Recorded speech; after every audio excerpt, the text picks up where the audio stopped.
بسم اللہ الرحمن الرحیم نحمدہ ونصلی علی رسولہ الکریم۔ ایک سوال آیا تھا کہ زمر فاطمہ نام رکھنا کیسا ہے، تو ہم اس میں فاطمہ کے اوپر تو ہم ویڈیو بنا چکے ہیں۔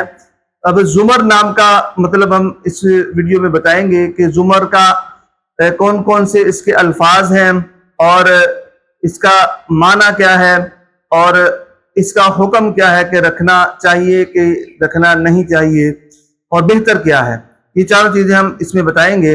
بہرحال سب سے پہلے ہم اس کے الفاظ کی طرف آتے ہیں کہ الفاظ اس کے ہیں زا، لال نہیں ہے، زا ہے، زا، میم اور را۔ اس کے اعراب زا کے اوپر پیش ہے اور میم کے اوپر زبر ہے اور را ساکن ہے، را کو وقف کی حالت میں ساکن پڑھتے ہیں۔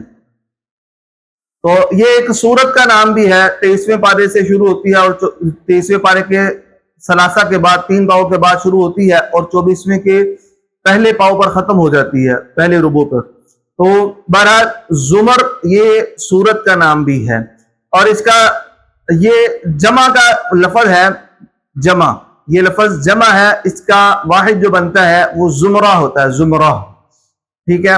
تو بہرحال اس کا مطلب بنتا ہے جمع غفیر، گروہ، فوج اور بانسری بجانا، ٹھیک ہے۔ تو ابتدائی معنی کے اعتبار سے اگرچہ یہ نام رکھنا جائز ہے لیکن بہتر نہیں ہے، بہتر نہیں ہے۔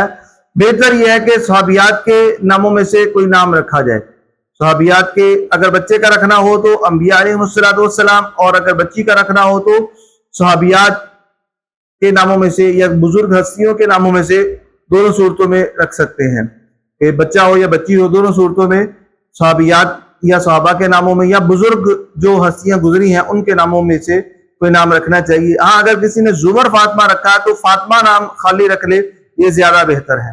امید کرتے ہیں کہ جی آپ کو آج کی ویڈیو پسند آئی ہوگی۔ اگلی ویڈیو تک کے لیے ہمیں اجازت دیں، تب تک کے لیے السلام علیکم ورحمۃ اللہ وبرکاتہ۔